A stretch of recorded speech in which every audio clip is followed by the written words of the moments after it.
Hi there, everyone. Today on Locked On Canadians, we're going to talk about Slafkovsky's first goal, that fight by Arber Xhekaj, and a whole lot more about this amazing game the Canadians played against the Coyotes. Plus, we've got a few mailbag questions, and that's all coming up on today's Locked On Canadians. Locked On Canadians, your daily podcast on the Montreal Canadiens, part of the Locked On Podcast Network, your team every day.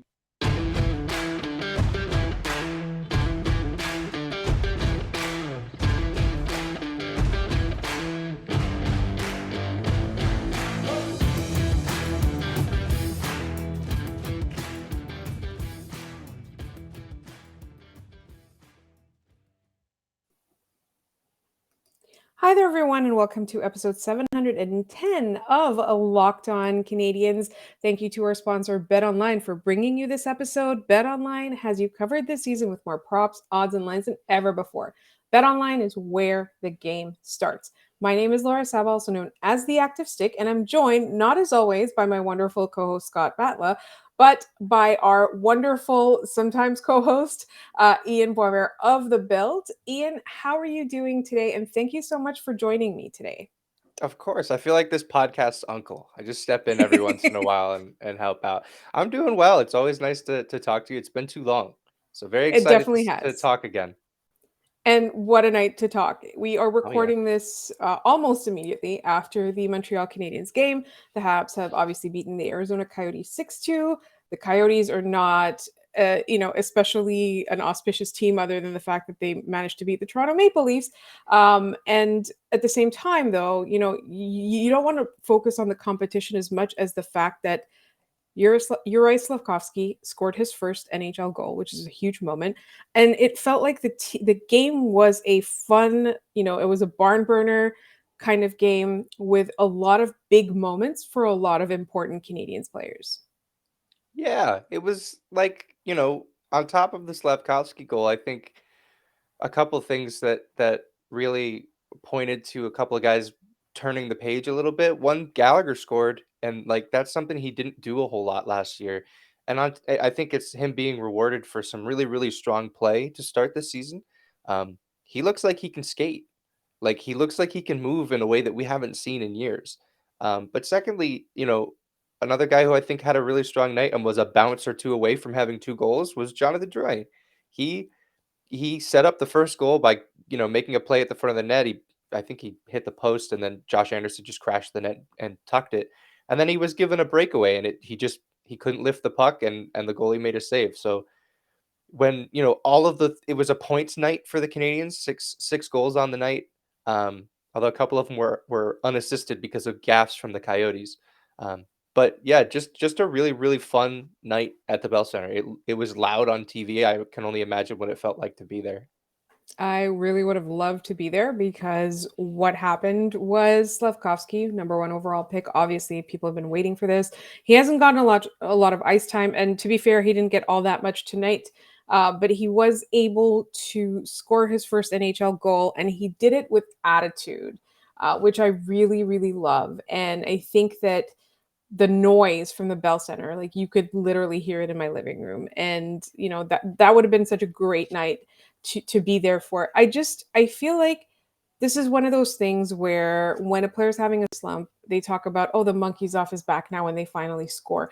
I don't think that he was having a slump by any means. Like he is having a major adjustment period. Like I feel like his play, like if I were to liken his trajectory in the regular season, it's kind of like when I guess a foal is born. Like, is that what a baby horse is called? That's what it is. Yeah. And like they can't walk a little bit and they're like very, very shaky on their legs. And then, almost immediately they're able to like walk and they're able to like be graceful and all of that. So I feel like we're in that awkward stage right now. Yeah. And one day it's going to be graceful, it's going to be seamless, it's going to look less like crashing and banging and a little bit more like the skill that we saw him display at the Olympics. Yeah. Yeah, and that goal was pretty special because he got hit. I don't remember if he got knocked down. He doesn't get knocked down a lot, but he got hit by Josh Brown.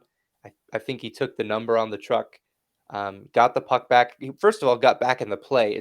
He didn't let that rattle him from getting into a situation where then he was able to steal the puck, and beat Connor Ingram with a shot. And just like the memes going around right now of Slafkovsky just screaming in Josh Brown's face are fantastic. Like it's he was so fired up. The one fear you have when a young player like that really gets fired up is he going to step over the line on his next shift and do something stupid? Like is he going to take a run at some guy and put him into the third row? Which he didn't. It sort of stayed at that shift. I mean, that was the loudest I've heard the Bell Center since last April, with the Guhle tribute. So like that was really special. It's always, even though we're nearly certain he's going back to Laval in just a few weeks, um, to get that goal, I think means a lot to not only him, but I think it gives Canadians fans a little bit of confidence that he can be that guy that we think he's going to turn out to be. I think so too. And I know that there are still a lot of question marks. I understand the fan base's hesitation. I keep going back to what Kent Hughes said, and I can't remember if it was on the radio or if it was in the Arpon Basu article on The Athletic, but he kept talking about how he didn't want a complete player now. He wanted a player that could be complete and elite in a few years' time. And he like talked about how there's different aspects of his game. Like I liken them to building blocks. So I think that this is just one of those building blocks. But I do agree that it does seem like they're gonna send him to Laval and kind of want him to be dominant there, which is what you want, right? Like we talk a lot on this podcast about when they want like a guy to go back to the Q or the OHL, that you want to see them be dominant. You want to see their like, their sophomore year be dominant. And that's something that keeps it like I keep hearing it in my mind, because at the end of the day, he's still a rookie. He's still a prospect for all intents and purposes. He might be playing in the NHL jersey, but he's still like it's hard to call him a baby because he's gigantic, Yeah. but like he's still a baby. And so I do see flashes of brilliance. I do see a lot of skill in him, but I also see like a lot of raw talent that needs to be sort of molded. Mhm. And I like when you were talking about the memes on Twitter about him yelling. And I feel like a really underrated part of that little video is the guy behind him yelling as well, Yeah. popping up his head and like Yeah. gonna talk about that guy behind him, and we're gonna do that on the flip side in just one moment. But first, remember that betonline.net is your number one source for betting for football, the start of the new basketball season. The NHL season is in full swing, all of that. You're gonna find it at betonline.net. What else are you going to find? The latest player developments, team matchups, news, podcasts, and in depth analysis on every single game. And as always, BetOnline remains your continued source for all your sports wagering information, live betting, up to the minute scores for every single sport out there. It is literally the fastest and easiest way to check in on all your favorite games and events, including MLB, MMA, boxing, golf, you name it, they've got it. Head to the website today or use your mobile device to learn more. BetOnline is where the game starts. All right, where does our game start? I feel like our game starts. I think the game was already going well.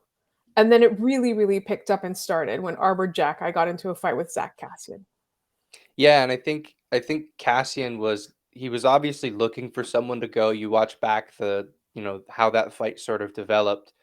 He's whacking at Jackai from behind. He's whacking him. He cross checks him in the arm, and then Jackai turns around and looks at him, and he kind of understands exactly what's going to happen. Um, I'm not a big proponent of fighting. It's a side of our game that I think is sort of going the way of the dodo.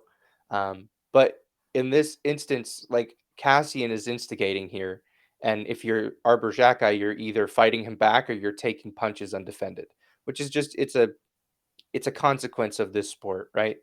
Um, that said, I'm sitting on the couch watching it, and I see who he's squaring up with, and I go, Arbor, I don't know if that's a good idea. That guy's, and before I could even finish it, he was ragdolling him like that. It's just like man strength. Like he's just massive, and I wonder how long it's going to be before the meatheads of the NHL realize that they cannot fight this guy because he's lined up 6 members of the Ottawa Senators and taken them all down. And now he's taken on one of the bigger fighters left in this league, and he's taken him down. So the goon presence is sort of like I think it's overspoken a lot, But I think with a team full of young players, it is kind of nice to have a guy like Xhekaj who can still play some pretty decent hockey, also be able to defend his teammates or himself in that situation. Yeah, and I kind of agree with what you're saying. Like I feel like fighting in the NHL is on its way out.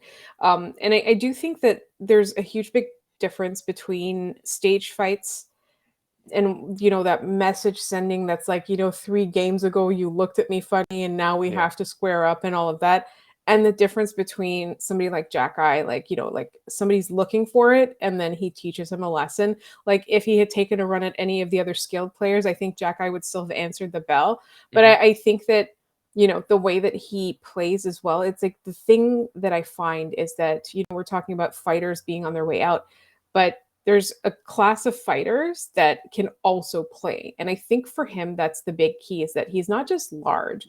He's not just a fighter. He's not just tough. He's not just like really good at riling up Sens fans, which is my favorite part. He is able to play. He has defensive skills. So to me, that is an absolute it's a steal. We talk a lot about like he was found money all along. And even if they just wanted him for the fighting, like the fact that that skill came with it is found money. Yeah, absolutely.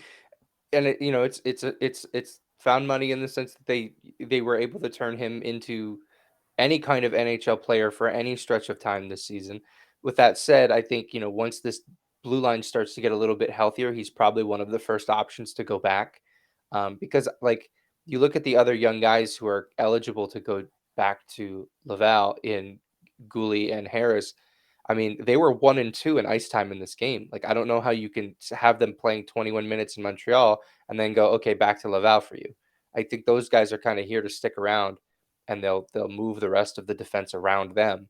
But Xhekaj will probably end up in Laval and will play an important role on a team that's hopefully playoff bound. Like, that Laval roster's got too much talent on it to not make another run at the Calder Cup. Last year was a load of fun watching that team, um, you know, go in front of Caden Primo. So it's exciting to see that there are good players in Montreal like Xhekaj who are going to make their way back to Laval to help out with that in the long term.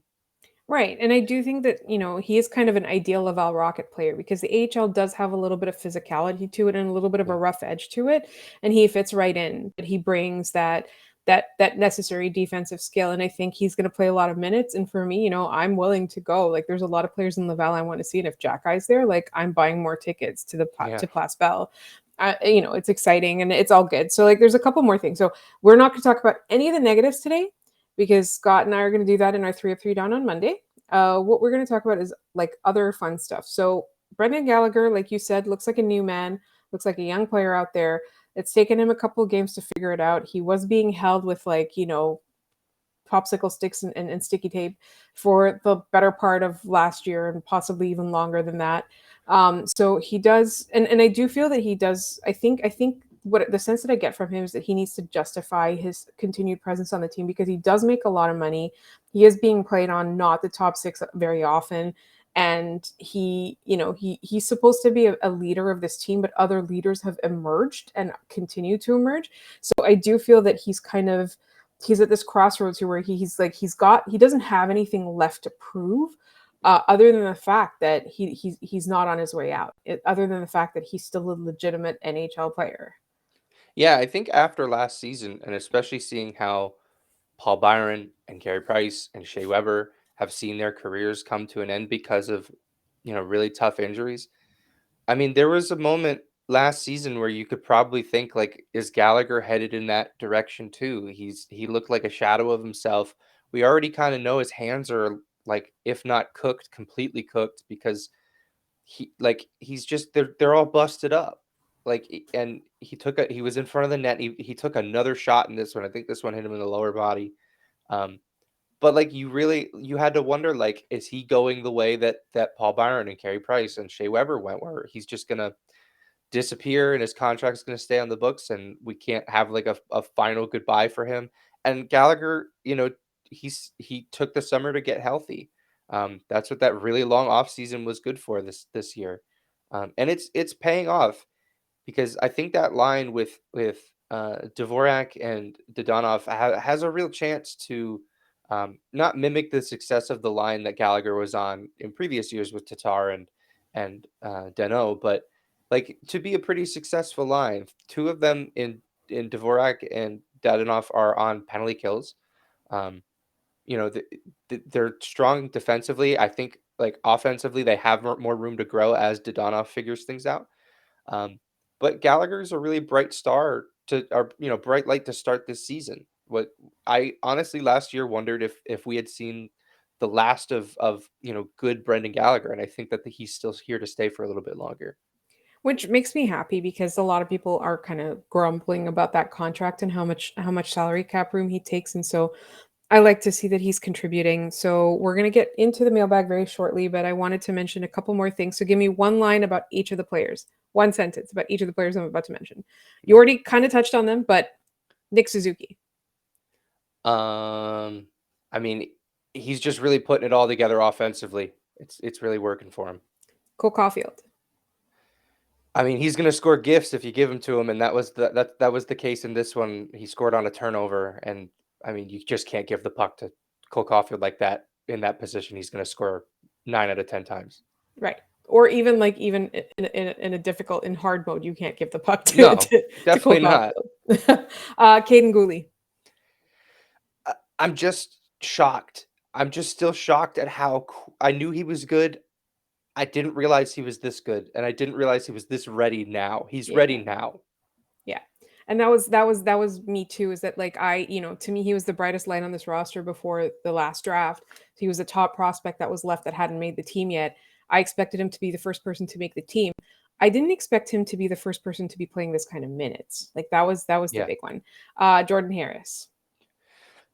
I love his vision in the offensive zone. Please use him on the power play. Like I'm very tired of not seeing him and seeing Chris Weidman on that power play. Right. And I get it, but again, I don't. Yeah. But I think it's one of those things where maybe, Kaiden Guhle has proven himself to be a lot more ready for that kind of minutes, whereas like Jordan Harris, they're kind of like trying to ease him in because it's like it's going really well and they don't want to mess it up, right? That's Sure. the sense I get from that. And then finally, I want to mention again that the Toronto Maple Leafs lost to this Arizona Coyotes team. Shocking. It was 4-0, and I looked at my wife and I said, Toronto lost to this team. I have no idea how they pulled that off. As Pete Blackburn said, if there is an embarrassing path to a loss, the Toronto Maple Leafs will find it. What we are going to find though is on the other end of this, we are going to read a couple letters from listeners, and we're going to do some of our mailbag questions. If we run out of time for all of our mailbag questions, Scott's going to be able to jump back in the fun next week. But I did want to give Ian some of the joy that I get to see all the time in the form of our emails and mailbag questions, and that's all coming up in just one moment. All right, Ian, I have all of the questions / letters in my email, like Twitter account, all of that. And I wanted to read a couple of emails. There's actually 2 that we got from one of our old friends, Norm. And I like this really touched me. So last week we had an issue with like literally like tech issue, like nothing was wrong with us. And we couldn't do our mailbag episode. And he sent us an email saying, "Missed you guys." That was the subject line. "Hey, I missed you too this morning. I always wake up and listen to your podcast. I hope you're both well." And I saw that on Friday and it made my weekend. And he says it is, I hope he doesn't mind saying, because it is a big milestone. It is his 70th birthday on Saturday. And he wants to celebrate his birthday, as many of us do, by going to Montreal in November. And I think that's great. So he wants to buy a hockey ticket, and he wanted to know where he could go to buy the ticket. So I already answered his question last time. I was like, get it on Ticketmaster, because I don't trust anyone. I don't trust Marketplace. I don't trust Craigslist. I don't trust anything other than Ticketmaster. And you can find deals if if the situation calls for it. Like if it's a boring opponent, or if you think the Canadiens are going to lose or something like that, you can get a really well-priced ticket. And then also, Norm wanted to tell us the story of how he became a Habs fan. He was about 8 years old, and he was in the schoolyard late one afternoon. And all of a sudden, he found himself surrounded by kids twice his size. And they pushed him into a corner, and they said that they were going to ask him a question. And if he answered wrong, they were going to beat him up. And he said he got asked the question, and the question was, "Who's your favorite hockey team, Montreal or Toronto?" And he had never watched a hockey game in his life, and he answered Montreal Canadiens, and they said that that was correct, and they let him go. And he's been a Habs fan for 62 years. And so, Norm, like, we really appreciate you. This is not the first time you've written in, and every single time you've put a smile on our face. So happy 70th birthday, and I do hope you make it to Montreal and you and your wife have a lovely time here. And I've got another question from our friend Michael S. In Sweden. And the question is essentially, what are the. Okay, I got to say this though. He's never had a chance to go to Montreal or Canada, even though he's been a fan since he was about 12 years old. So we're talking like at this point almost 30 years. And he wants to know what to do for as a hockey fan coming to North America for the first time. So one of the things that I will say is that if you're going to do this next year and do it around this time, because October in Montreal is the most beautiful month in Montreal. And there's hockey, obviously. And up front, they kind of load up some good teams that come visit us, right? Like sometimes it's Carolina, it's often Pittsburgh in October. There's a lot of like fun. You don't have to deal with the Senators up until like March or whatever. So that's something I would do. And if you honestly, if you are a hockey nerd, I would also, if you're coming all the way to the side of the pond, I would go to Toronto and I would go to the Hockey Hall of Fame. The Habs also have a Hall of Fame. They also have an escape room in the Bell Center, which I didn't realize until I watched a game. They've got some fun stuff. You can do a tour of the arena and things like that. But it will be too warm still for outdoor rinks, because I think that's a really cool thing that we have here, is that all the outdoor rinks are just like, you'll be walking by and a bunch of people just like, be playing hockey. And that I'm sure that happens in Toronto and all around. It doesn't happen in October. But there's so many nice things around. Like it's a nice drive to Quebec City if you want to go even to Vermont, across the border. It is like the most beautiful time of year. The weather is still nice enough that you can get away with like a light coat. And so you're not like trudging in the snow or anything. So I would say definitely try to make it in October, because at some point the Canadiens are going to start going back to the playoffs, and spring is also a good time to come. But why wait? Do it soon, and do it next year. Do it around this time of the year. So we've got a little bit of time for some Twitter questions, and I'm going to go into that in a second. And because I've been blabbing so much, I am going to allow Ian the opportunity to answer some of these questions. And if we don't get to your question today, don't worry, because we will have some time next week to do them. So our very good friend Emily wants us. So Emily sent us a tweet by Habs Chronicle and says that she wants us to debate the best moment of the game so far. So this is a poll on the Habs Chronicle Twitter account. So you should go there and check it out and answer the poll. Best moment of the game so far: Xhekaj Rex Cassian, Slafkovsky first goal, or Suzuki penalty shot. So I think, and they happened in that order. I think the Xhekaj fight was great. I think the Suzuki goal was Datsukian. It was fantastic, but only one of those got a standing ovation, and that was Juraj Slafkovsky scoring. That place was loud on TV. You could barely hear Michel Lacroix announce the goal.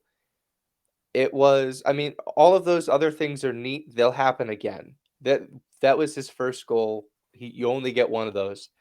It was a pretty nice goal too. It was a good shot. But like that, if he pans out to be the player that the Canadians sure hope and think he's going to be, like that's the moment you're going to think about, moving forward. You remember, I mean, I'm not saying he's Sidney Crosby, but you remember, that goal he scored in Montreal. I think it was in a shootout where he, popped the bottle off the top.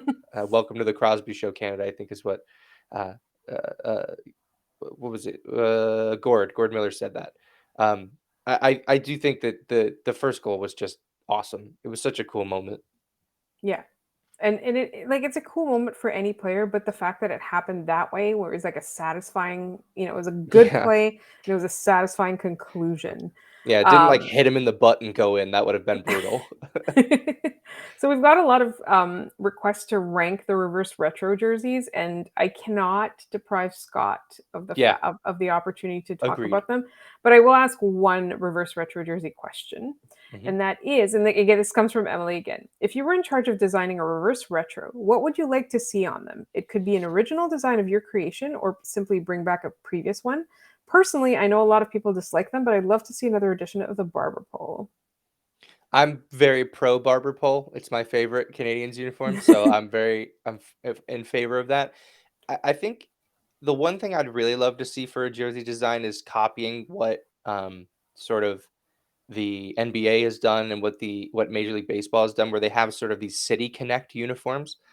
My favorite baseball team is the Washington Nationals, and that area of the country is known for cherry blossoms, and the Washington Nationals have a cherry blossom themed jersey. It's covered in flower petals and very nice like cherry blossom designs. Stuff that isn't just about the team and the history of the uniform, but reflects the city. I think that's why I like Montreal's reverse retro so much is not because it's about the Expos or anything, but it's doing its best to try to tackle Montreal as a topic. Yeah. Like the Boston Red Sox, their City Connect uniform is blue and yellow because those are the colors that Boston's associated with. That sort of thing would be really, really fun to see. So I will quickly touch on the Expos thing because that's a reverse retro that I've wanted to see for a long time. So I was very Yeah, excited to see it. I know there's like not been like super like not a lot of critique. Like it looks like the jerseys are selling out really quickly. yeah. Habs fans seem happy. Like the nostalgia aspect is there. So I do think it's a successful idea. I just worry that they would beat it to death. So I do like your City Connect idea, and I think for Montreal it would be cigarette butts and poutine. No, I it'd be think. orange. Everyone would be a traffic cone, right? Oh, that's good. Yeah. That's good. I think Josh Henderson's eyes would look good in an orange jersey. I got yelled at for talking about his looks, but like I have to do it. It is a No, bit. It's let a it rip. bit. It's Yeah. yeah, exactly. So this is like basically our Twitter questions. But I did kind of want to touch on Mike Hoffman because you brought him up before recording. So this was a question that we missed because I was away. And it's from our friends at the Blazing Pucks who congratulate Scott on his predictions tonight. He literally predicted three things and they happened, and we'll get back to that in 1 second. But the mailbag question is: with the amount of preseason games Hoffman has played, is it likely that Ken Hughes is giving or gave him a chance to play himself out of going on waivers?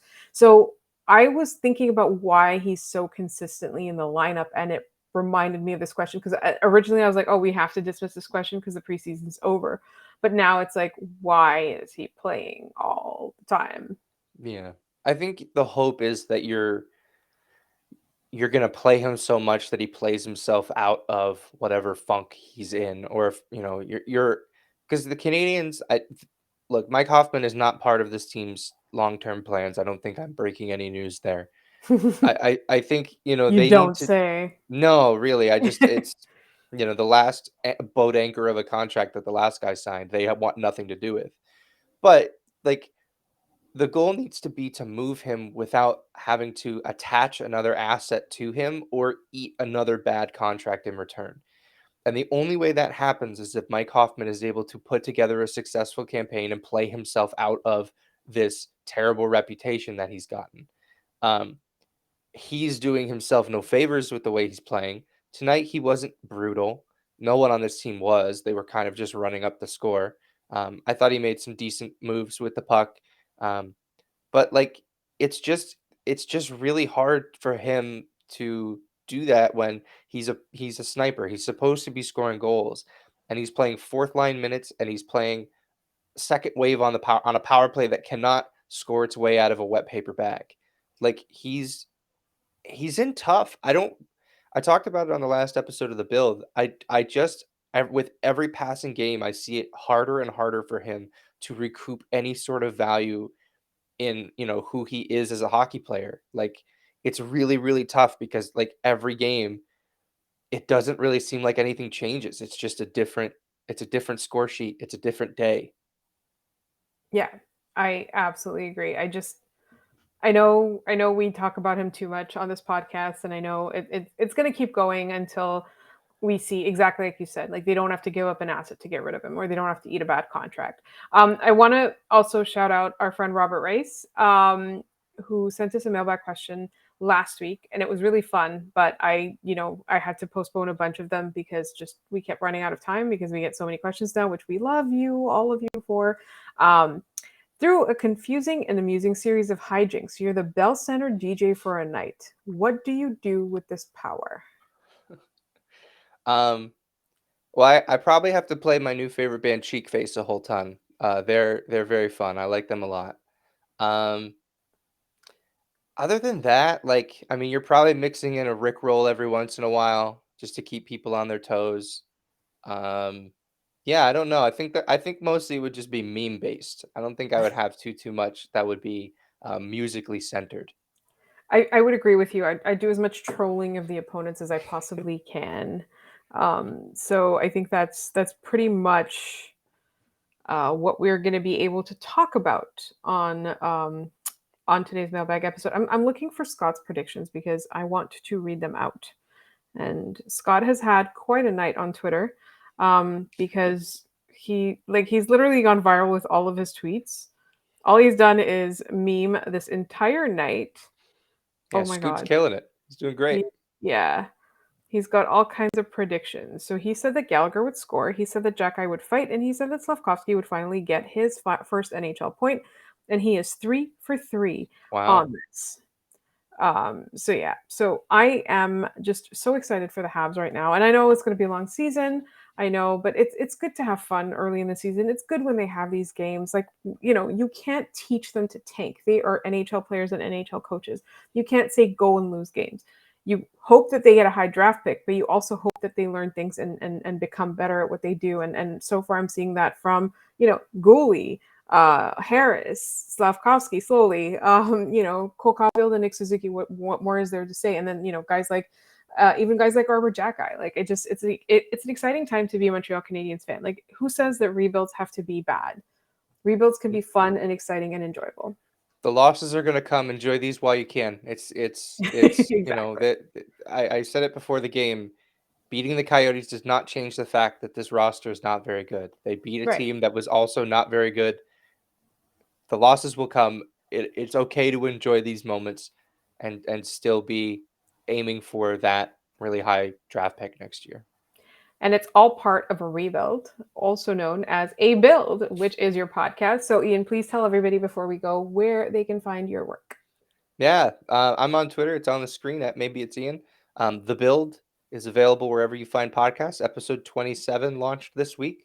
You won't get one next week because I'll be on vacation. So terrible time for a plug. But go listen to the back catalog. It's I've been having a lot of fun with it. For those unfamiliar, I'm trying to, catalog what the Canadians building a Stanley Cup winner looks like. Once they finally build a team that wins the Stanley Cup, the show's over. I'll do a final show. We'll play closing time, and that'll be the end of it.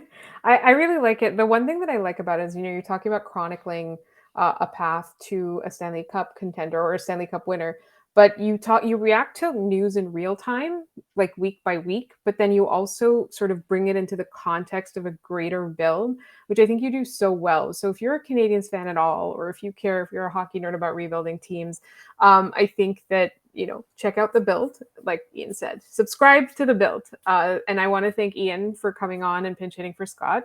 And we're really grateful to you because you are part of our family, and we just we just really love having you on. It's always an enjoyable conversation.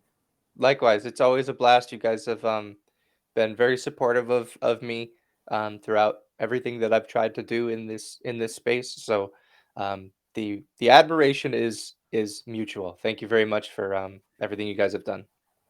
Of course. And again, thank you for being here. And if all of you want to listen to this podcast or subscribe to this podcast, you'll find us wherever you get your podcasts. You'll also find us on YouTube, where you can see the designer bags under my eyes this week, but hopefully they'll be gone by next week. You can find my co-host Scott Matla at Scott Matla on Twitter. You'll find me at The Active Stick. The podcast is at LO_Canadians, and you can send us mailbag questions at lockedoncanadians@gmail.com. Please also, you can comment on our YouTube, but as always, if you're mean to anybody, if you're disrespectful, if you're a jerk, we'll just delete your comment and forget you exist. Thank you so much for listening, and we will talk to you next week.